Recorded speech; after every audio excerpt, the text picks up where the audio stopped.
Welcome to the Maximus podcast. I'm your host, Dr. Cam Sapa. As a clinical psychologist, medical school professor, and CEO, I specialize in helping men be better in mind, body, and masculinity. On this podcast, I interview extraordinary men as a clinician would, hearing their come-up stories of how they became the men that they are today, and having them share their secrets of actionable advice on how to look, feel, and perform your best.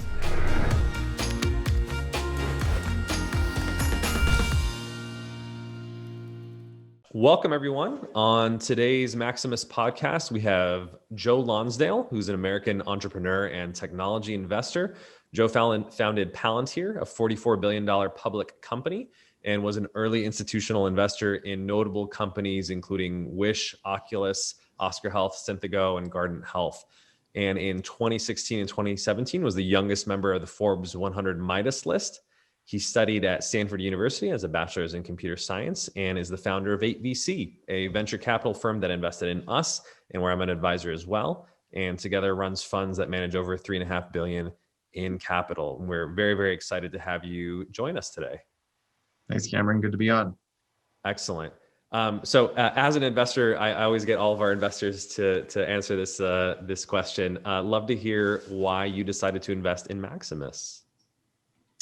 Well, there's different combinations of things with any investment, but I think we got to know you well as an advisor and someone we respected, and we're excited to be betting on you. I think betting on top talent is key, and there's all sorts of different types of things you want to look for, but something that's valuable and contrarian is very interesting, and making men strong and proud to be men and proud of those values as opposed to focusing only on toxic masculine values is a bit contrarian and is an important thing for our society to think about. So I like that you're obviously very confident. You're doing something important, and it's not what everyone else is doing. Yeah, I appreciate it very much. Well, we're very privileged to have you on board. And yeah, your point about contrarianism is really key. I think it's part of why I enjoy working with 8VC and Founders Fund as well. And that you're one of the true, I think a lot of people say they're contrarian, but we're one of the true contrarian investors. So I'm glad that we're philosophically aligned and working together on that. Most people are too cowardly to actually be contrarian because if it's against the woke religion, they just don't do it. So it's good to have people who just stand up and think for themselves. For sure, absolutely, and I think you've done a great job of kind of promoting that, in the media and society as well. So why don't we start at the beginning? We love to do this segment called "Making the Man." You're obviously super successful and well known as kind of a key figure in Silicon Valley. But people sort of missed sort of the backstory in terms of the rise to the top, and I think part of our mission is to provide men with good role models, and I certainly think you're one of them. So I'd love to almost start from the beginning. I understand you're from Fremont, California, if that's correct. So I'd love to hear a little bit about what your upbringing was like. Sure, I grew up in the East Bay in Fremont. That's right, and as the eldest of three brothers. We had a very loving and a very competitive family. Still very close to my father. My mom passed 12 years ago, and she was always pushed hard in education. She raised us Jewish. My dad's Catholic. My mom's Jewish. My dad wasn't very religious. And so we always had a lot of strong values around education and around hard work. Mm-hmm. My father was on the side. He was a chess coach. He'd gone to Harvard Business School, and I wouldn't call him anything more than a successful guy who was middle to upper middle class. He never really focused on making very much money. I think he had enough, is what his view was. He was one of 8, and he brought a bunch of his brothers and sisters out there. So I was the oldest of 19 cousins. So we were very close to family. And he coached chess for fun on the side. My brothers and I were state chess champions. Mm-hmm. Just from a young age, really interested in math, chess, economics. I guess I've always had a lot of strong opinions about the world, which kind of defines my personality, and always really valued hard work and been very competitive. Very cool. And I know you're friends with Magnus Carlsen, the current world chess champion. So how do you think? Because some people, if they take a very maybe narrow-minded point of view, might say, "Oh, chess is just a game." How do you think that experience growing up influenced the way you think? And do you recommend actually people learn to play chess? Yeah, one of my chess teacher. One of my main chess teacher was a bit of a sensei and a very wise man. One of the things he would always say is that, most great men are chess players, but few chess players are great men. Mm-hmm. So what he means by that, I think it's very good for your mind and you learn a lot. and it's just a healthy thing to learn the game and to study it and to work at it. But if you obsess over it so much that you just become known only for that for years and years, then you don't accomplish enough of other things. And so it's nothing wrong with trying to be the world's best chess player, but that makes it really hard for you to do other things. So when I was 13, I stopped doing it as seriously. When I was a kid, from the age of like 7 to 12, I studied about 30 hours a week, and that's how we won the state chess championship, won the nationals with my friends. So, but I wanted to do other things as well. That makes a lot of sense. Yeah. And I think one of the reasons, Magnus has probably had a great career. He definitely takes care of his physical health. So he's not a one-dimensional chess champion.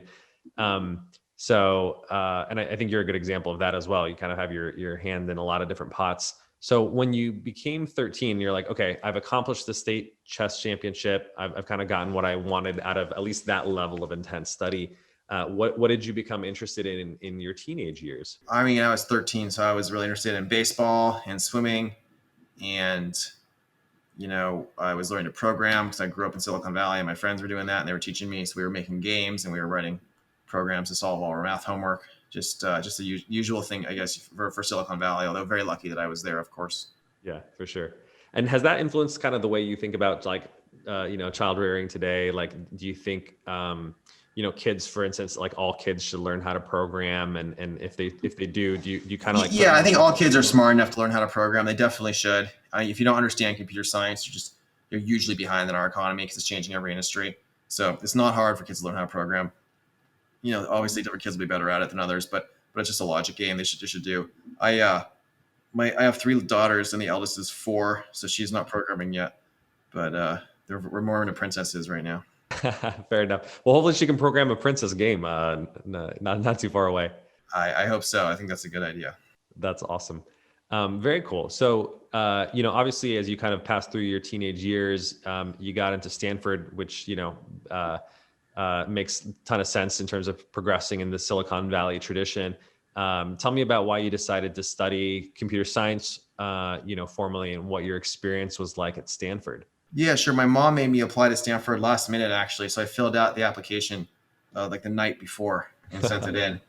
And I was probably planning on going to MIT or Caltech because I was very focused on very narrowly on just what's where the smartest people were going with the highest IQs, who were the best at my math and physics competitions and that sort of thing. I want to be one of them. And yeah, it became pretty clear, even from visiting Caltech, that there was a lot of stuff there that was a bit intense socially. A lot of people were not very happy. It was very kind of narrow.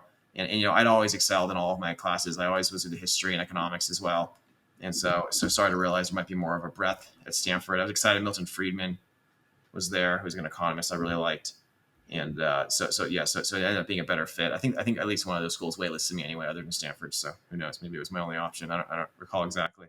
But it was it was also just a place where obviously it was very entrepreneurial, and growing up in the Valley, I'd been very interested in building things and creating things. I guess I'd had a sense that there's things that are broken in the world we want to fix. And my first instinct is, we have to have a revolution and fix them, and then I realized that I learned more. You can't really have a revolution and fix things. That's kind of naive. But if you really want to fix things, you can build stuff, and you can use entrepreneurship to create things that solve problems that weren't there before. And just obviously Stanford was a really good place for that. Yeah, amazing. Sometimes I guess mom does know best. So I'm glad that worked out. And tell me about, a lot of people consider college, their formative years, not just in terms of, the education. I'm sure you learned a lot in terms of computer science and programming, but in terms of shaping your worldview, your politics. Stanford is obviously known for, the breadth of sort of the political spectrum. So tell me a little bit about how that kind of shaped your worldview. And yeah, I had a lot of strong opinions in my teen years. I read a lot of Austrian economics and read a lot of just different ways about how liberty works. I was obsessed actually with a book called the London Magazine, which was the primary source. It's basically this thing that Benjamin Franklin and Washington and Lord North and all these guys would write into and debate. It was a primary source from like 1730s to 1790s, and I had a bunch of copies of those through a friend of the family. And so I was always very interested in the ideas of why America was exceptional and how it is exceptional. And so Stanford, obviously, I was surrounded by people who didn't have any of this education at all. When I got there, I realized they'd gotten rid of the history of Western civilization in the late 80s, right? Because Jesse Jackson had come with a big wave around the country, and he walked around campus chanting, "Hey, hey, ho, ho, Western Civ has got to go." and they basically like replaced all the like understanding the values of our civilization and the writings of our civilization with a bunch of kind of feel good things that were a lot less deep. And it was a lot of just, the ethnic studies and other stuff like that, which is basically, something just where you just kind of like show a symbol that you agree, basically, is how those things worked. And if you disagree, you get marked down. Obviously I was already really interested in computer science. I'd already done a lot of computer science. Like a lot of people who enter Stanford, I was already probably a couple years into the computer science program there. So it was pretty easy to start teaching classes and stuff and taking advanced classes right away. And, I did take some humanities and some history and economics, but I found myself disagreeing a lot with a lot of these way these things were taught. And so I ended up spending more time with the economists like Milton Friedman and Hoover and others, and studying that on my own. It felt like computer science, they could teach me in a way that was legit. And they didn't, it was a lot more objective. It was a lot more, I wasn't always arguing with people. It was just like your answer is right or not. And you figure it out or not, which I thought Stanford was probably, I learned a lot more doing that. And then I think I study other things on the side or argue on the side. Yeah, no, it's a great point. And I remember, when I studied American history, even in high school, one of the things I appreciated was our teacher had us read Howard Zinn, which is a super leftist view of American history. And we had to read a super conservative view of it and make up our own minds, which I think is unfortunately rare these days. It's very rare. It's very rare. One side has to be manned is the way it works. So, one of the things I'm trying to figure out is what can I build to help build the next generation of leaders, and how do you give them the courage to speak up, and how do you give them the context to be leaders in our society when you're successful, to actually go and fight for what's right, as opposed to just going along with whatever people say you're supposed to go along with. And unfortunately, a lot of the role models, people like Mark Benioff, they refuse to ever stand up and fight for actual values. They'll just like say whatever is the woke thing to say, whatever makes people happy, and they'll never actually stand up to the corrupt interests. They'll never actually get into the details that requires fighting, and they make someone attack them. They'll always just say whatever's easy. And so there's a lot of cowards. There's very little courage that's taught to our young men. Yeah, it's a great point. And I actually think courage is one of the classical, in fact, masculine virtues. If I'm playing devil's advocate, or I'm mimicking someone, because I definitely agree with you, who would play devil's advocate, they would say a lot of business leaders, even if they do have a strong or contrarian opinion, it hurts their business to kind of speak out, right? And it creates unnecessary controversy. What would you say to that in terms of, encouraging people to speak out, even if it may not be good for business? Well, I think we've given in to the radical left, where they want to attack people for not going along with them, and they control a lot of our institutions right now. So it's actually really safe to kind of nod to socialist type things into other things to show that you're woke, and that's a very safe thing to do. Whereas showing that something woke is wrong, even if you feel it's wrong, it's very scary, because people are going to attack you. And I think this is a lack of courage, where the people who run our marketing organizations and Fortune 500 companies, for the most part, have imbibed from growing up in school all this kind of like woke aesthetic. And then there's a lack of courage from the leaders to say, actually, no, we're not just going to, for no reason, signal that we're part of this kind of strange religion that's conquering, that's a mind virus that's conquering our society, and it's leading people to think irrationally and to do irrational things. We're actually going to avoid doing things that are not aligned with our company's mission. And, it's one thing, I don't think companies should necessarily be signaling all the time things that I agree with, but to be constantly signaling the other side because I think it's safer is just really, really frustrating to me. Yeah, no, absolutely. I saw a great quote the other day. It was saying that it's, cancel culture is really coward culture in a lot of ways. I think that's very right. I think of the four classical virtues, courage is by far the most lacking. That's completely correct. I don't know if testosterone gives you more courage, but I would bet it does. I actually think there is some studies showing that it's at least associated with risk taking. So if you consider that courage, which I certainly do, I think right. So yeah, maybe it's a little bit of a virtuous flywheel, and improving testosterone increases courage. And I think actually taking risk and being courageous probably does increase testosterone. We certainly know that from watching sports team or participating in sports teams. So very cool. Going back to your Stanford days, I understand that you interned at PayPal when you were a college student there. Tell me a little bit about what that was like, and how that kind of shaped your future business endeavors. Yeah, it was really cool to get to know people at PayPal. At first it was pretty horrible because I went to the wrong department, and they were trying to have me help with their PeopleSoft instantiation. And that was one of the hardest things I ever did. It was a mess. It wasn't documented well enough. I found out later it's you don't actually supposed to do it. You're supposed to hire consultants who are experts in these things.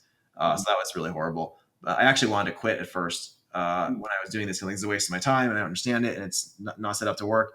And my dad convinced me, don't quit, just like stay there and keep doing your best and get to know people, which actually was obviously the right answer. I ended up getting to know, a couple of people in the finance department who had Bloomberg machines who were managing their money market account, and I learned how Bloomberg worked. I got to know some of the guys on the other floor and got to start talking about some of the anti-fraud stuff they were doing.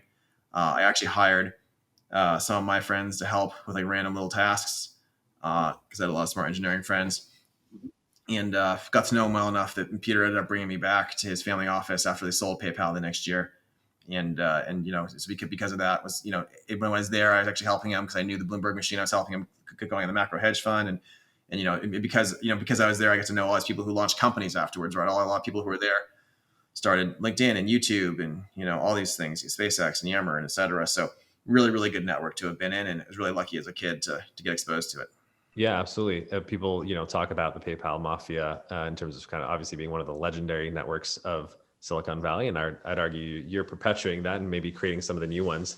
Certainly in terms of Palantir, similar to PayPal, was getting a lot of the very best people for quite a long time, and so you've also had several multi-billion-dollar companies come out of Palantir. So yeah, that's definitely analogous to what we did with PayPal. Amazing. I love, by the way, the anecdote that you shared about kind of your father encouraging you not to quit, even though you're definitely kind of fighting an uphill battle.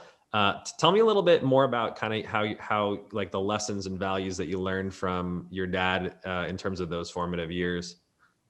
My dad was always one of the best lessons was to take pleasure in the success of people around you. So obviously starting with your brothers, but your friends as well.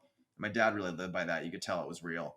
And that's something that he's given me as well, is to, if you can actually really derive happiness from the success of your friends, of your colleagues, of your family, it not only makes you a much happier person, but it makes people a lot more loyal to you because they know you kind of want the best for them. And you can't really fake that. It has to be either real or not.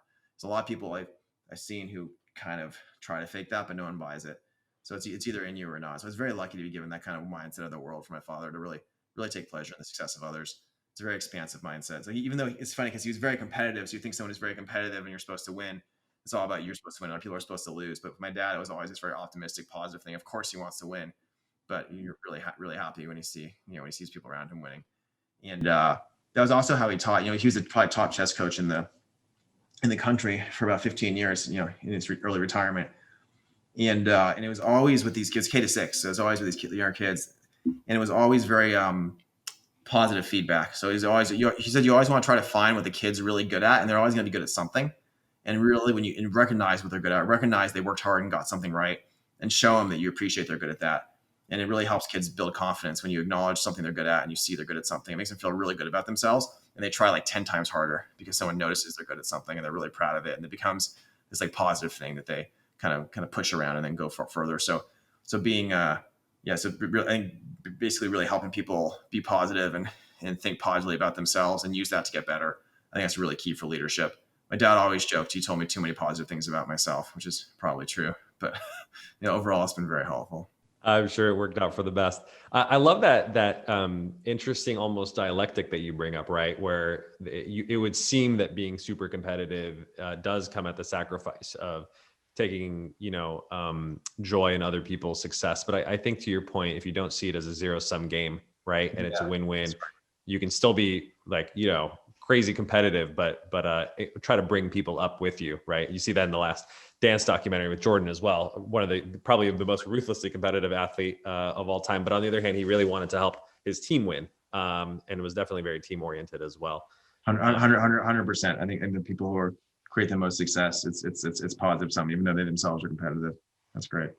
Absolutely. And I love the experience that your dad kind of took from coaching kids, in a lot of ways. I actually think a lot of lessons in terms of teaching kids, raising kids, applies quite frankly to running companies as well. It's not that employees are children, but I always just joke that as a psychologist, adults are just grown kids anyway. So a lot of the reinforcement and lessons are not that different. I totally agree with that. Having 3 little girls, and they don't really hide how they react to things. You see right away, like how they react openly on their face and openly in their actions. And you kind of just see adults in your life and you realize they're the same way. They just got better at like hiding it because that's slightly polite. So they have the same reactions going on. It's just hidden in their brains. Totally. Yeah. And I think people constantly in a very parentified way look to their bosses, managers, et cetera, for the same approval that they wanted from their parents. And so you can obviously abuse that if you're more Machiavellian, but I do think having a genuine, relationship where you want people to succeed, advance in their careers, you can leverage that to bring the best out of people as well.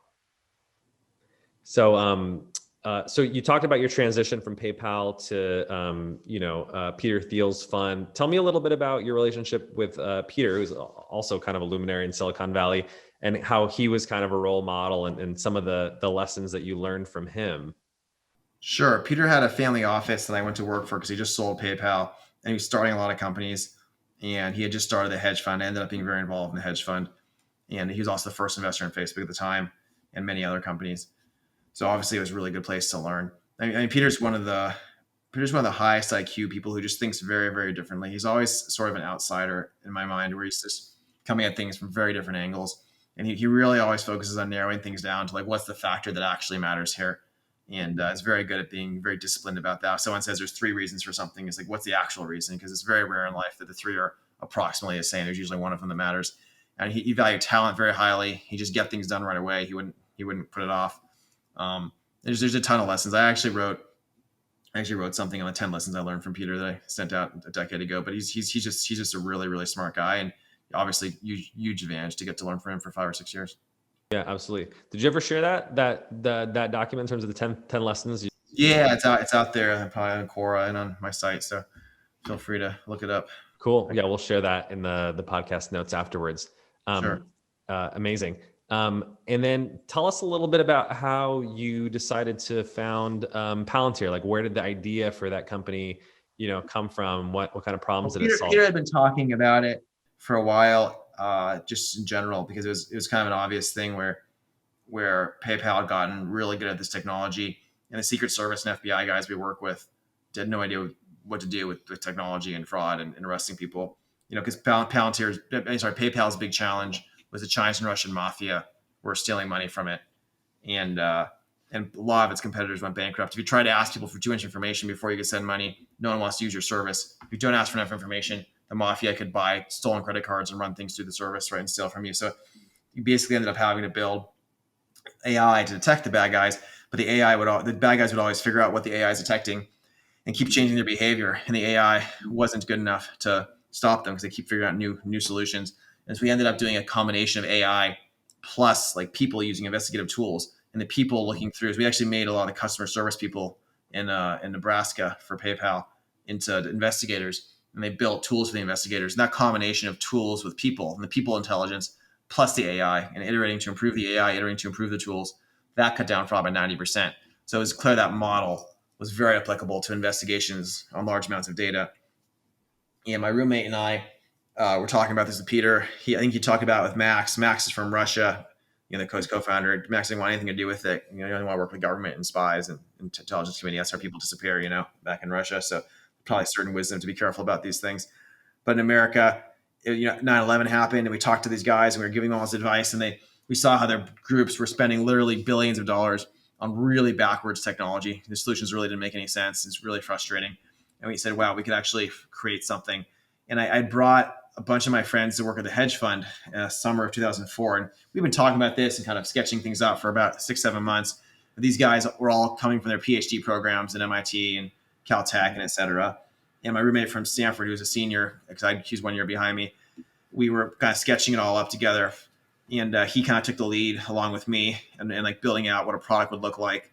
And these PhD guys were really helpful. And a couple of them joined the company like a couple of years later, but they thought we were kind of crazy and went back to school because they're like, who are these guys trying to be spies? I think, and a couple of these guys are my friends. They know me since I was a kid. Sure. And so it's kind of hard to picture your 6-year-old friend actually doing things that matter for the CIA and the FBI and the NSA. They thought it was kind of silly.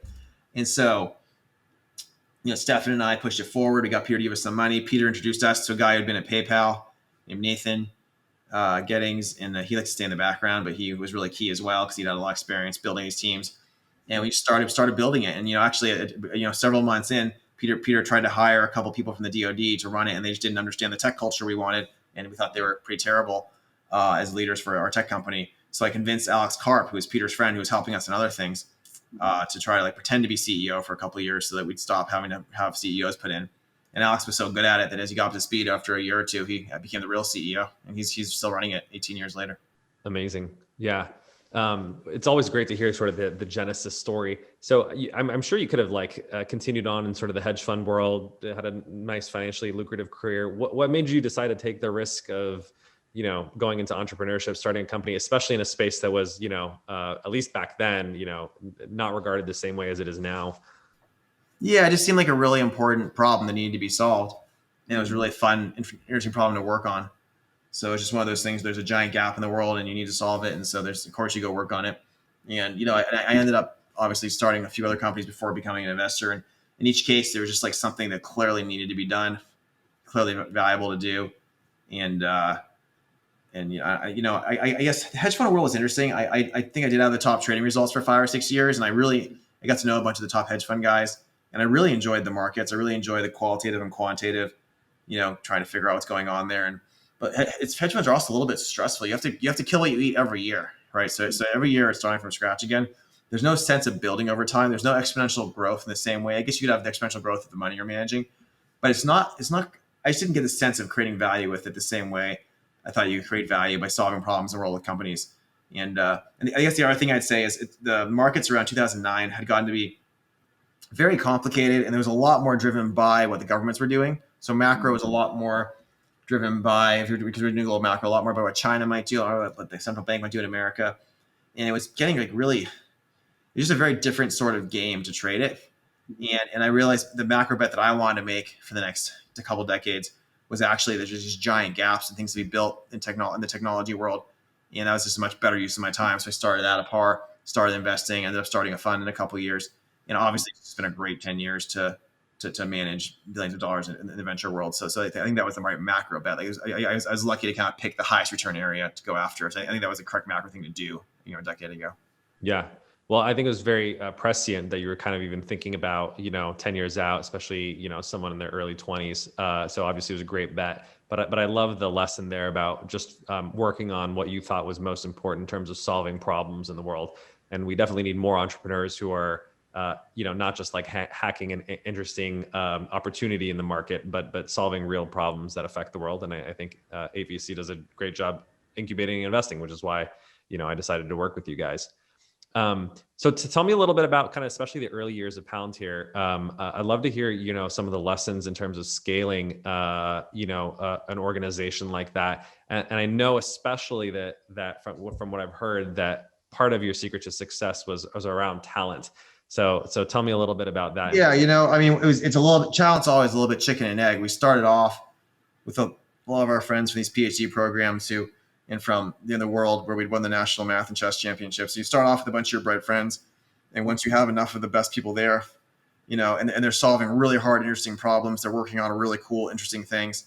Obviously you want to bring by people in the industry to give credibility, to give them feedback, to keep them excited about what they're working on. But having a culture with the very best people, the other people kind of want to join. So if you can start off, it's really your first 4, 5, 10 hires are really important. The other thing we did is spend a lot of time trying to recruit friends who wanted to do their own companies and convince them to join us instead. And so if you can get, a handful of people who each want to be doing their own companies, instead they're all working together.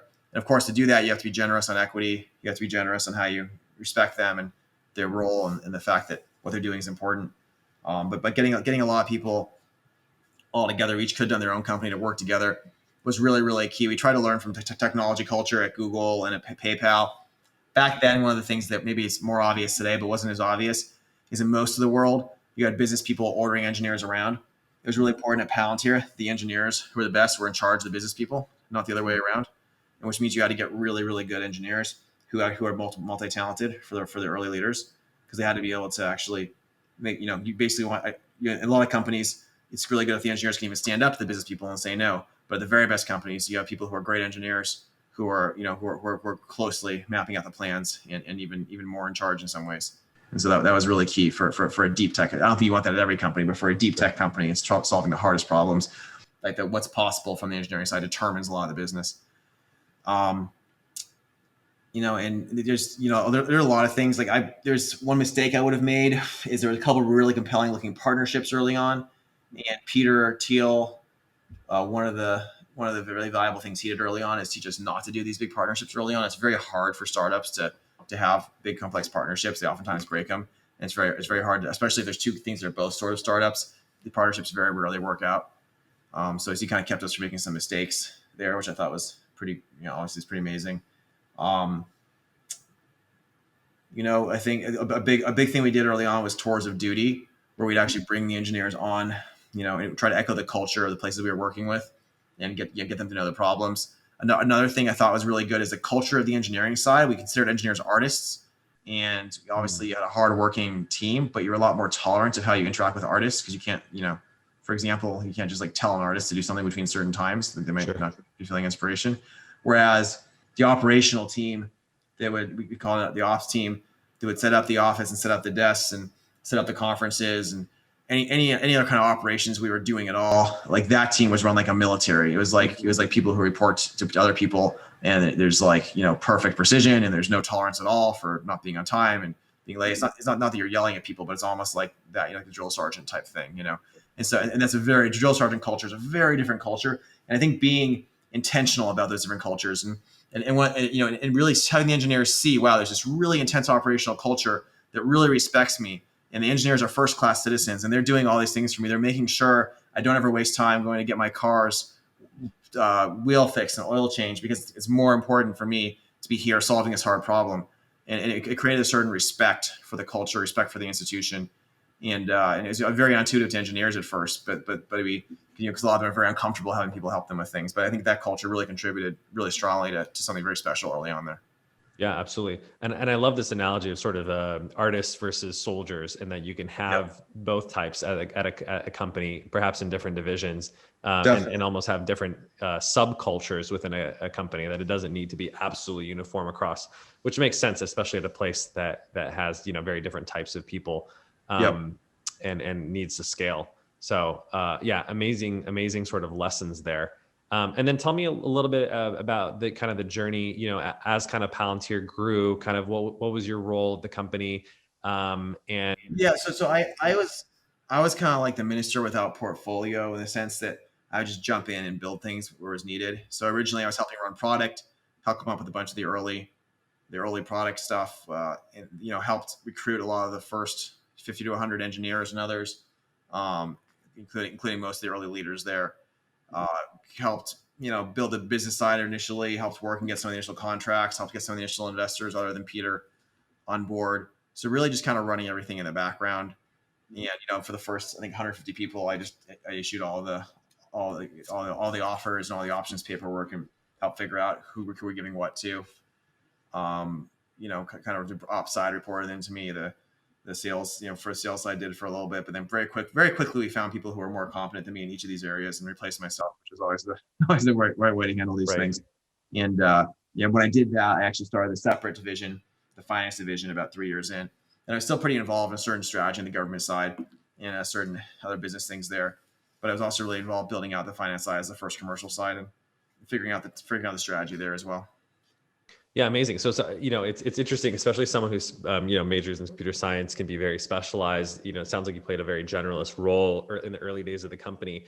I wouldn't label me as a computer scientist as like my main thing. I'm very good at computer science, but I think the humanities are probably my strongest area, which is why I just was so intolerant of the humanities at all these colleges that we talked about, because of how corrupt they become, and how there really aren't too many people with extremely high IQs these days compared to 50 years ago in those humanities areas. So there's not as fun to study for really bright people, is my experience. Yeah, and I think what's been shown over time is you really became a company builder in terms of your specialty. So as kind of Palantir scaled, tell me a little bit about how you got into the venture capital / investing side of things with Formation 8, which is now So when we left Palantir, I started Adapar. I was CEO of that for a few years, scaling that up, wealth management technology platform. And I was also just had a small angel investment fund, and I had a lot of people I'd kind of brought into Palantir, or who had helped run things there, and I was kind of, I guess, a mentor to a handful of these people, or also just a friend for some of them. And when they were building something new, or thinking about building something new, they'd come see me, and we'd bounce ideas off on the whiteboard, and we'd sketch it up. And that's evolved really early on. people founding 10 or 15 other companies, over kind of like a 4 or 5 year period. And I was investing in a bunch of them. I was advising some of them. Like, I'd tell them who to take their Series A or B from. We work together on it, and I help them, like, here's how you come across for fundraising. So I was basically, like, what my mentors told me is, you're kind of, Joe, already running a fund. You just don't have very much money at not have really not enough people helping you. Just had a couple friends advising me. So decided to kind of, replace myself at Adipar. And, I had an opportunity. My friend from Stanford, his family in Korea built LG, and his dad gave us a $50 million anchor. And I partnered with him and one other guy and started Formation 8. And so I think because that came up, it just made sense. I was doing it anyway. Might as well be running a fund. Sure. And once I was running the fund, of course, it's very competitive. So I just started spending a ton of time, really going deep and learning and figuring out what to do. It was different. And we started having like 150 events per year. We started writing theses on all sorts of things. And started just getting really, really intense on like what makes the very best venture fund, and built up my own team there. And the team I built ended up doing 70% of the deals the first fund. The next fund, there's a little bit of politics, and we realized, let's split up. And so my team split off after Formation 8-2 to 8VC1, just where that way we can have 100% of our own deals we're doing, because with Formation 8-2, we only did about a third of the deals. And I'm still friends with the other guys, but it made sense for me to have my own firm, because that's such a different way of doing things. And we're on the third fund now, the fourth fund in the coming months. So it'll be my sixth core fund we're putting together in the next year. Yeah, it's been an amazing journey. I remember actually one time when I went on a run with you, I was telling you that you probably have the most interesting team, in my opinion, in venture capital, in that it's probably the most people that I think have worked together in some capacity or connected in some way beforehand. And so, yeah, tell me a little bit about, you mentioned, kind of alluded to that you had a different way of doing things, about how to kind of, your philosophy about forming 8VC. I think the way these funds should work is you have people with complementary skills that are different skills for a lot of it. So rather than have 6 partners that are each their own partner and each kind of doing their own deals, and they get together and chat about things and help each other, I like having, we have 9 partners now, but most of them have very different skills than each other. Some of them might be the best in the world at growth hacking and marketing. Some of them might be the best in the world at knowing what's going on in the Renaissance and bio. Another, was the lead engineer who built a lot of the core key engineering teams at LinkedIn and Yahoo and other companies early, and is a great engineering mentor. And they just have very different types of skills around me. Alex Moore, he was first employee at Palantir, actually ran the ops team. I talked about it first. Then he was COO of 2 different companies. And he's done a lot of really good angel investing. And he's kind of goes in and handles and fixes situations if necessary. And just a really different set of people that all complement each other well. I think you want teams that rely on each other, and they need to rely on each other because it makes them stronger and tighter. What that also means is there's no fighting about, this is my deal, this is my deal. Like, the whole firm works on things, and one person might source it, but another person might be the better person to actually help and actually spend more time on it or whatever it is. And there's 45 people in the firm as a whole. Most of them are builders. So we, along with doing Series A and B and C, we've been launching a lot of companies lately as well. And that actually makes us a lot better investors in my mind, although it does keep us busy. Yeah, absolutely. I think that was one of the key differentiators that, when I was talking to various firms, is you're one of the few that actually incubates and continues to be heavily involved with building. Because I do think it keeps your skill set sharper versus, something that you might have done a decade or 2 ago. And, the rules of the game have changed for sure. So it's very, very cool to see, the unique kind of and contrarian philosophy, instantiated in 8VC now. Yeah, well, and not all venture can be, of course, totally contrarian. I think you have to have strong opinions about where are the gaps in the world, and you have to go after those gaps, and you have to fix them. And there are some gaps we've identified that others have identified too, and we have to invest in the best teams, and then multiple of us will make money on it. But if you do identify a gap a lot of people are not working on, that's even better, of course. Absolutely. And then in terms of your latest endeavors, I think in 2018, you started the Cicero Institute, a policy group that delivers entrepreneurial solutions to public problems. How did that come about? Well, as an entrepreneur, you can close these gaps in society in many areas and fix many things. But there's many things that cannot be fixed just with a new company. You actually have to fix the policy. And a lot of times the reason something's broken is because the policy is kind of crony, and it's keeping in the kind of currently guys there who are doing something bad or doing something suboptimal, and keeping out new ways of doing things. And it's true in business. It's true in other parts of our society. Like the way we run prisons, there's, some prisons will have 3 times the recidivism as other prisons. Yep. And it's just, there's no way for good ideas to win and bad ideas to lose in these areas. There's no accountability. There's no transparency. So how do you put in transparency, accountability, incentives in education, in healthcare, in the criminal justice system, in our DMVs. He's a fun example that we can even fix. Even the DMV is possible being fixed to run amazingly well with the right structure. So we realize if we're going to actually fight for a free society and keep our society functional and keep it from being taken over by like these really bad ideas around socialism and other things, and that will actually freeze our society and stop progress, and they will ultimately hurt the least well off a lot more. We want to, we have to fight it, and so we have to show better ways to help the least well off, show better ways to help the middle class. And so that's what we're working on. That's amazing. Yeah. And, as someone who comes from the healthcare industry, I have a deep appreciation for that, because there's only so much that you can fix if you're trying to fix the system. And you definitely need to address it from a policy and systemic perspective as well. Definitely. Healthcare policy is one of our biggest areas. We write a huge amount. We're pushing a lot of laws in about 8 states now to try to put better incentives and accountability into these areas and help everyone. Well needed.